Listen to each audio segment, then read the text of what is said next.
This video is going to have a lot of controversy.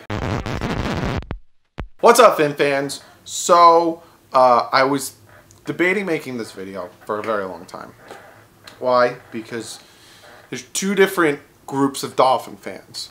There's the Dolphin fans that love Ryan Tannehill and think that he's going to be great, and there's the group of Dolphin fans that hate Ryan Tannehill and think he sucks and shouldn't be on the team anymore, and we should have drafted a quarterback with the 11th pick. Then there's the outside NFL fans who think that Ryan Tannehill sucks. I get comments below of people saying he's weak, he's soft, he's great, he deserves another chance, this is his year, this and that, blah, blah, blah. So I thought I would make a video giving you my personal opinion on Ryan Tannehill and if I think he's a good quarterback or not. So that's why this video is called, Is Ryan Tannehill a Bad Quarterback? I'm going to give you my opinion. I'm going to back it up with some stats like I always do. That's the thing that I appreciate the most if you're going to comment below and say one thing or the other. Back it up. Because if you got some stats, if you got some facts to back yourself up, it makes other people change, not change their mind, but makes them think like, let me see where this guy's coming from. So, let me give you a background. Ryan Tannehill was drafted to the Miami Dolphins with the 8th overall pick in 2012 out of Texas A&M. So, a lot of people like to talk about the fact that Tannehill only started 2 years as a quarterback or a year and a half as a quarterback in college. He played quarterback in high school, came to Texas A&M, and he redshirted. And in 2008, Mike Sherman came and became the head coach. They already had their veteran quarterback starter. So instead of having Tannehill sit on the bench, they had Tannehill play wide receiver. And he did a really good job at wide receiver. In 2009, he competed for the quarterback position, lost out, stayed at wide receiver. Then in 2010, he played wide receiver, and then in half of the season, he started playing quarterback and won some big games and ended up winning all Big 12 honorable mentions honors at quarterback.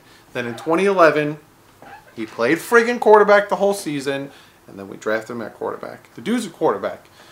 You can't blame him for being a quarterback on a team. That would be like being mad if there was a speedy wide receiver that was on the Patriots, got drafted, didn't beat out Tom Brady, not saying whoever in 2008 was better, that was Tom Brady-esque, but didn't beat out Tom Brady, didn't beat out Phillip Rivers, Drew Brees, whatever. And they're like, dude, you got a ton of talent. Let's put you at wide receiver. And then he thrived, but he's still a good quarterback. That's what they did with Ryan Tannehill, right? So then we drafted him with the 8th pick. I didn't hate the pick when it happened.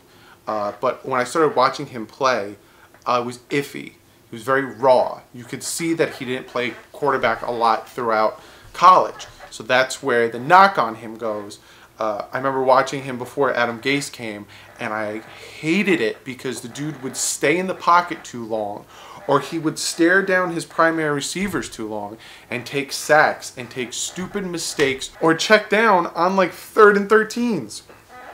Could that be the play call? Yeah. Could it be the offensive line sucked? Yeah. But that bothered me. He had horrible feet work. He had a horrible deep pass, and he had horrible decision making. So it pissed me off. This was all the way up until about the middle of the 2015 season. So this was about 2.5 years that I was just like, I was fed up with Ryan Tannehill. Then I started seeing him get better. I started seeing his deep balls get better. And then I started seeing him progress. So I started being like, all right, let me give this dude a chance. Let me give this dude a chance. And then I saw some of the other quarterbacks that got drafted in other years, and I was like, he is better than these quarterbacks that are coming out and getting drafted. I'm not talking about Carson Wentz and Jared Goff here, but I'm talking about other years where, we either weren't in a position to get the quarterback or it wasn't a need because we had Tannehill. So he played poorly, but a lot of it you can't put on his shoulders. He had multiple offensive coordinators. He had Joe Philbin, who never built up his offensive line. Ryan Tannehill played behind a shit offensive line. The dude was always pressured. I think the 2 years in a row, he was the most sacked quarterback in the league. The dude was always on his back, but he always played. The knock on him that he is soft is a bullshit knock. The dude played 74 straight games, and he got the shit kicked out of him sometimes, playing behind a shit offensive line.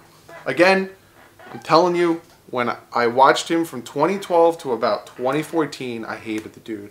I wanted him done. I wanted Matt Moore to start. I couldn't friggin' stand him. But then Adam Gase came. And I was like, okay, this guy's supposed to be a quarterback guru. Let's see what the frig he can do. Again, our offensive line wasn't fantastic, but having Albert and having Pouncey and having Juwan James, and then our guards were okay, it worked. And we had a good running game. So then all of a sudden, Adam Gase started calling the right plays for Tannehill because Adam Gase came to Miami because of Tannehill. If you look at the 2016 season, we started off 1-4. And that Cleveland Brown game, we should have lost. It was all because of Cody Parkey. He did it on purpose because he wanted to come to Miami. Eventually came to Miami. He did great. That's not the truth. We should have went 0-5. After that, look at Ryan Tannehill's stats. The dude lit it the frig up. That San Diego Chargers game, he had 130 passer rating. The 49ers game, another 130 passer rating.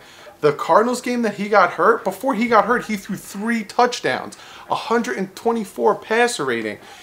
If you look at that 7-1 record in 2016, he had like 102 passer rating. He played lights out in that 7-1 stretch. And it just made you feel like, okay, we have something here. Ryan Tannehill can be something under Adam Gase. Then he gets injured, and now all of a sudden people are crapping on him, and people think he sucks. A lot of times what people do, especially when it comes to sports teams, is they say they suck because look at what they did in their past. They suck because of this and that. People used to think that the Seattle Seahawks were hands down one of the worst franchises. The Saints were a joke in the NFL. They're not anymore. You can't really take a team and look at past regimes and past coaches and judge what we have now by that. Take Tannehill and judge him by what he's done under Adam Gase. I personally think with that 7-1 record, with how he was started getting super comfortable in this offense, super comfortable with the play calls, I honestly think Tannehill is a good quarterback. Is he great? Will he take over a game and bring us to a Super Bowl on his own? No. Will he lose us a game or two? I don't know anymore.